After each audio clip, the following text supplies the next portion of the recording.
Hello everyone, hope you all are fine and doing very great. So today we are doing a books recommendation video. Actually not books, it's all about novels. मुझे नहीं पता वैसे आप लोगों का novels के साथ किस तरह का रिलेशनशिप है, but I love novels.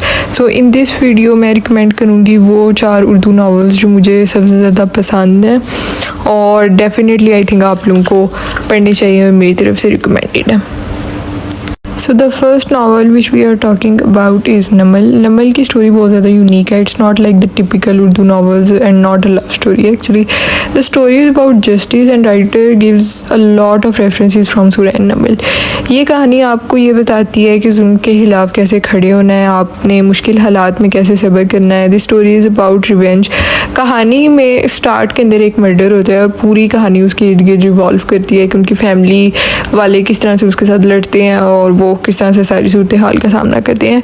This story is also about family values and highlight some of those relationships जिनको नॉर्मली हाईलाइट नहीं किया जाता. यहाँ पर पुप्पो और भतीजे के रिश्ते को बहुत खूबसूरत तरीके से जो है बयान किया गया है.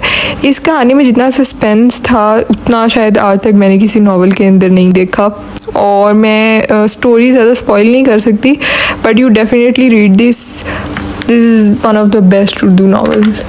So the second one is Pir Kamil. I think this novel has maybe the biggest fan base than any other novel. This is actually a love story and also have a lot of religious aspects.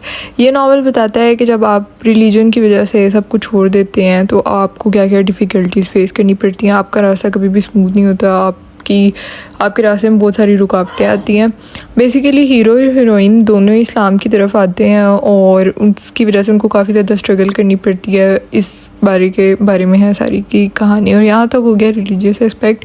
Love angle ये है कि दोनों novel के starting में साथ होते हैं. उनका निकाह होता है जो कि कुछ मतलब डिफरेंट सर्कमस्टेंसेस की वजह से होता है. दोनों एक दूसरे को पसंद बिल्कुल भी नहीं करते होते और फिर स्टार्टिंग के बाद पूरे नावल के अंदर वो लोग अलग अलग होते हैं और उसके बाद जाके लास्ट पे जाके वो लोग मिलते हैं. So it's also about hope, but to be honest it's a bit boring also, but anyways it's definitely recommended. You should read it. So now the third one is Abe Hayat. This is actually extension of Pir Kamil और ये उनकी married life की कहानी है सारी की सारी और इसके अंदर सूद के बारे में काफ़ी ज़्यादा डिटेल में बात की है. This novel also touches one of the dark side of the world that how people are surviving in the third world countries and then moving on. उनके बच्चों की कहानियाँ, उनकी स्ट्रगल्स, उनकी stories. Novel is not boring actually, but it's about very much about business and stuff, so you may get bore if you don't have interest in it. It's actually a controversial sequel of पीर कामिल. बहुत से लोगों को ये पसंद आया but बहुत से लोगों को ये लगता था कि पीर कामिल बेस्ट है और इसकी ज़रूरत नहीं थी इसके सेकंड पार्ट की. But for me I think इन दोनों का कोई कंपैरिजन नहीं है. Both have different stories, both have different plots and actually Peer Kamil is boring and Aab-e Hayat is very interesting, so you can't get bore. So the fourth one and the last one is Mosif. So Mosif has a really special place in my heart. ये एक ऐसी कहानी है जो कि truly आपको बहुत कुछ सिखाती है. सीरियसली अगर आप इस कहानी को पढ़ेंगे तो आप एक दफ़ा दोबारा कुरान पढ़ने पर मजबूर हो जाएंगे और जिस तरह से आप इसको पढ़ने के बाद कुरान पढ़ेंगे उस तरह से पहले आपने कभी भी नहीं पढ़ा होगा.